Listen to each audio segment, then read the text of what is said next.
Guys, तो welcome back again Phoebe engineers. आज का जो हमारा टॉपिक है स्टीयरिंग सिस्टम पे ही, worm and worm gear steering system. ठीक है, मतलब हमारा जो कॉलम होगा उस पे भी वॉर्म गियर होंगे और जो हमारा पिनियन होगा उस पे भी वॉर्म गियर होंगे। क्लियर? तो ओवरऑल तीन टाइप का हम बात करने वाले, तीन टाइप का हम वॉर्म एंड वॉर्म में स्टीयरिंग सिस्टम में हम तीन टाइप के स्टीयरिंग सिस्टम को यूज करते हैं। दो तो यहाँ बनाया हूँ, नेक्स्ट आपका दिखाता हूँ अभी।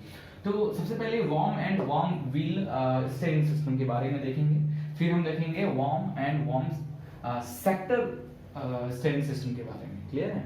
इसके बाद हम देखेंगे worm and worm nut steering system. Over. तो ये जो मैंने आपको बनाया हूँ, ये अभी मैकेनिज्म आपको बनाया हूँ। मैं बताऊंगा ये मैकेनिज्म कैसे काम करता है, ये मैकेनिज्म कैसे वर्क करता है। उसके बाद मैं एक सिस्टमेटिक डायग्राम बना के बताऊंगा कि कैसे व्हील को रोटेट करने पे ये जो पावर ट्रांसमिट हो रहा है हमारे स्टीयरिंग व्हील को रोटेट करने पे, ये जो पावर ट्रांसमिट हो रहा है अपने व्हील तक, वो उसका एक अरेंजमेंट जो है हमारे ऑटोमोबाइल में जो यूज करते हैं वो कैसा दिखेगा अगर हम वार्म गियर का यूज कर रहे हैं। इससे पहले लेक्चर में मैंने आपको रैक एंड पिनियन बताया था, और बताया था ये भी कि रैक एंड पिनियन जनरली हम कहाँ यूज करते हैं, जो हल्की व्हीकल्स होती है हम वहाँ यूज करते हैं। मारुति 800 सबसे अच्छा एग्जांपल था रैक एंड पिनियन गियर का। और ये जो पुराने ट्रक्स वगैरह, जो हैवी ट्रक्स वगैरह हैं, वहाँ पे हम वार्म एंड वार्म गियर पहले यूज करते थे, अब नहीं करते हैं। रीजन क्या है? अब इलेक्ट्रॉनिक स्टीयरिंग सिस्टम आ चुका है, हाइड्रोलिक स्टीयरिंग सिस्टम आ चुका है। हाइड्रोलिक स्टीयरिंग सिस्टम तो आया हुआ है, हाइड्रोलिक है कि हाइड्रोलिक पावर यूज कर रहे हैं ट्रांसमिट करने के लिए, बट जो गियर बॉक्स है उसमें यही है। ठीक है, तो हम आगे उसके बारे में भी डिस्कस करेंगे। फिलहाल हम चलिए इसको स्टार्ट करते हैं जल्दी से। ठीक है, तो सबसे पहले वार्म एंड वार्म व्हील की बात कर रहे हैं। तो देखो, एक तो हमारा वार्म गियर होगा, दूसरा वार्म व्हील होगा। दोनों के मैसिंग से हमारा पावर ट्रांसमिट होगा। ठीक है, तो ये जो कॉलम आ रहा है, ये कहां से आ रहा है? स्टीयरिंग से। ये है स्टीयरिंग कॉलम। स्टीयरिंग को जब आप रोटेट करते हो उससे जो कॉलम लगी होती है ना, वही है स्टीयरिंग कॉलम। वो स्टीयरिंग कॉलम यहाँ तक आया, और उसकी जो एंड पार्ट है, स्टीयरिंग कॉलम के एंड पार्ट जो है, स्टीयरिंग कॉलम के एंड पार्ट को हम नहीं बोलेंगे, ठीक है, क्योंकि यहाँ with the help of universal joint, further steering column हमारा कनेक्ट रहता है। ये जो हमारा है, ये हम अपने इस मैकेनिज्म का ही एक पार्ट कहेंगे। फॉर एग्जांपल ये शाफ्ट है, तो ये शाफ्ट के एंड में हमारा वार्म गियर बना होता है। कैसा वार्म गियर देखे होंगे? ठीक है, इस तरीके का होता है।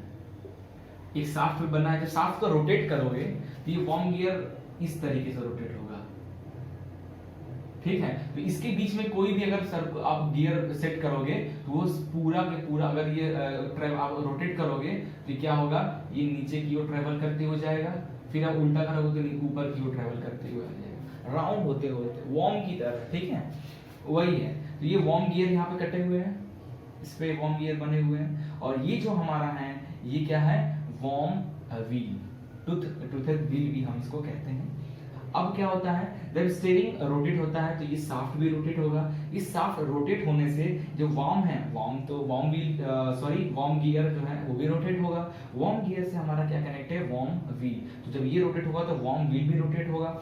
वार्म व्हील से हमारा कनेक्ट है ड्रॉप आर्म। तो जब वार्म व्हील इधर ये नीचे की ओर जाएगा, ये इसका इनडायरेक्टली ऐसे समझो कि हम देखो यहाँ पे जो शाफ्ट का मूवमेंट हो रहा है, जो मैंने एरो बनाया, या तो नीचे की ओर गियर ऐसे वैसे हो रहा है, या तो गियर ऊपर की ओर होगा। तो ये ट्रांसलेट मोशन को इस पे ट्रांसफर कर रहा है, जिससे हमें सर्कुलर मोशन मिल रहा है। ठीक है, ये translate motion, linear translate motion convert into circular motion. Clear है? तो ये था हमारा overall mechanism of warm and worm wheel.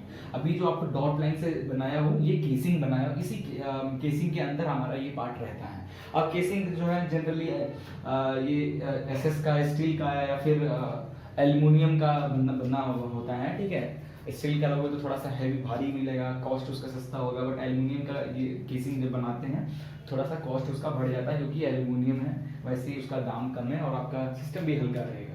Clear? तो जब आपका ये व्हील रोटेट होगा, उससे ये ड्रॉप आर्म क्या होगा? ऐसे ऐसे होगा। तो ड्रॉप आर्म को ऐसे और ऐसे होने होगा, ये ऊपर की ओर और ये नीचे की ओर। तो इससे हमारा जो ड्रैग लिंक है, यही लिंक हमारा व्हील से कनेक्ट होता है, यही लिंक हमारा व्हील से कनेक्ट होता है और इसके ऊपर और नीचे होने से। ठीक है, मैं इसका मैकेनिज्म आपको बना के बताऊंगा अभी। अब आते हैं worm and worm sector steering system. ये कैसे काम करता है?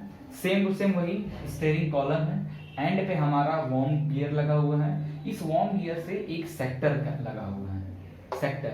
अब देखो यहाँ पे पूरे पे ये पूरा सर्कुलर है और सब पे टिथ बना हुआ है। तो क्या जरूरत है हमें? तो हमारा जो व्हील है वो तो पूरा ऐसे तो नहीं घूमता है ना यार, वो तो ऐसे इतना घूमेगा, तो हमें जो पूरे पे क्या जरूरत है? ये मुश्किल से कभी जिंदगी में ये पूरा नहीं घूमता होगा, थोड़ा बहुत इधर घूमा, थोड़ा बहुत इधर घूमा, ये पार्ट हमेशा ये जो टिथ है बचा रह जाता होगा। तो क्या जरूरत है उसको हटा दिया हमने जितना जरूरत है। जब ये रोटेट होगा तो ये जो है ये क्या होगा? नीचे की ओर जाएगा, ऊपर की ओर जाएगा। ये जो हमारा व्हील है ये रोटेट होगा तो ये हमारा इधर की ओर जाएगा, इधर की ओर जाएगा। तो इसके इधर और इधर जाने से सेक्टर का इधर और इधर मूवमेंट क्यों हो रहा है? क्योंकि सेक्टर पे जो टिथ है वो किससे मैशिंग है? हमारे वॉर्म गियर से। तो ये ऊपर और नीचे होगा, इसके ऊपर और नीचे होने से हमारे जो ड्रॉप आर्म है ये ऊपर और नीचे होगा, ऐसे ऐसे होगा ना, ऐसे ऐसे ड्रॉप आर्म। तो इसके ऐसे और ऐसे होने से हमारा जो ड्रैग लिंक कनेक्ट है वो भी ऊपर नीचे ऐसे होगा। तो इसके ऊपर और नीचे होने से हमारा जो व्हील है वो राइट टर्न और लेफ्ट टर्न देगा। ठीक है, मैं मैकेनिज्म बना के बताऊंगा। Same to same dotted line से इसकी भी मैंने केसिंग बना रखी है। ये केसिंग के अंदर ही होता है। केसिंग किसका बना होता है? जनरली स्टेनलेस स्टील या फिर एल्युमिनियम का। क्लियर है? अब ये तो सेक्टर में और इसमें जो गियर्स हैं, अब हम कोई अच्छा खासा आप लोगे ब्रांड इन द सेंस कि थोड़ा सा हैवी लोगे, थोड़ा ज्यादा पैसा खर्च करोगे, तो जो ये गियर का मिलता है इसमें जो हम ऑयल यूज करते हैं, गियर ऑयल यूज करते हैं, ताकि कोई भी इसमें जंग वगैरह ना लगे। गियर ऑयल, फ्रिक्शन वगैरह जो भी हो, हीट वगैरह हो, ये है हमारा गियर ऑयल भी हम इस केसिंग के अंदर भर कर रखते हैं। केसिंग हमारा फुल सील पैक होता है। ठीक है, ये भी हो गया, गियर ऑयल यूज करते हैं। कितना? ठीक है ना। अब हमारा वॉर्म एंड वॉर्म व्हील हो गया, वॉर्म एंड वॉर्म सेक्टर हो गया। अब हम वॉर्म एंड वॉर्म नट देखते हैं कैसा दिखता है। ओके, तो ये जो मैंने ड्राइंग बनाया है ये है हमारा worm and worm nut steering system. Same to same इसमें भी वैसा ही है। ये हमारा स्टीयरिंग है, स्टीयरिंग का कॉलम है, स्टीयरिंग कॉलम, उस पे हमारे वॉर्म टिथ कटे हुए हैं। ठीक है, इस तरीके से वॉर्म टिथ कैसे? इस तरीके से। और बनाया जिसको ऐसे अगर बनाया वॉर्म टिथ कटे हुए हैं। ठीक है, एंगल पे। और इसी पे हमारा ये जो ब्लू कलर से आपको दिख रहा है ये है हमारा नट। इस नट से हमारा कनेक्ट है ड्रॉप आर्म। क्लियर है? तो जब हमारा ये स्टीयरिंग रोटेट होता है तो ये जो हमारा नट है ये ऊपर और नीचे जाता है। कैसे? तो ये जो आपको दिख रहा है ना, ये नट पे एक हमने वो ग्रूव बना रखा है। इस नट पे हमने ग्रूव बना रखा है। क्लियर है? नट क्या होता है? नट क्या है? आपका ये बोल्ट है ना, ये आपका नट हो गया। इस नट को इस पे कसते हो, कैसे कसते हो? अब तो आप नट को घुमाओ चाहे बोल्ट को घुमाओ, जब बोल्ट को घुमाओगे तो नट अपने आप ऊपर और नीचे जाएगा। नट को पकड़ लो और बोल्ट को घुमाओ तो बोल्ट अपने आप नीचे और अंदर जाएगा।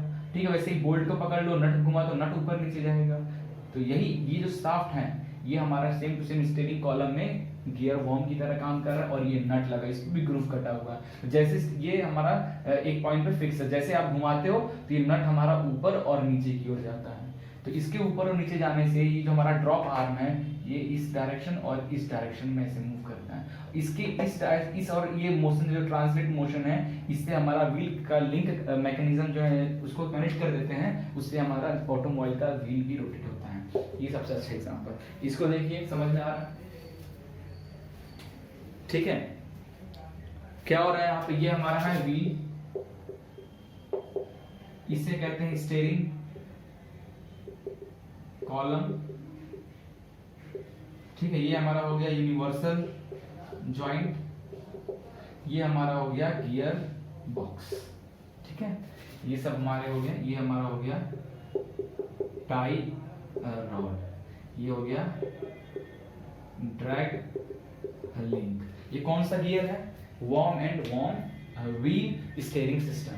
तो जब आप इसको रोटेट करोगे, स्टीयरिंग को जब आप रोटेट करोगे तो ये भी रोटेट होगा, इसके रोटेट होने से हमारा जो व्हील भी रोटेट होगा, और व्हील को रोटेट होने से हमारा जो ये आर्म है या तो इस डायरेक्शन या इस डायरेक्शन में जाएगा। ठीक है, इसके इस डायरेक्शन जाने में तो ये जो फोर्स, जब इस पे फोर्स लगाएगा तो ये पार्ट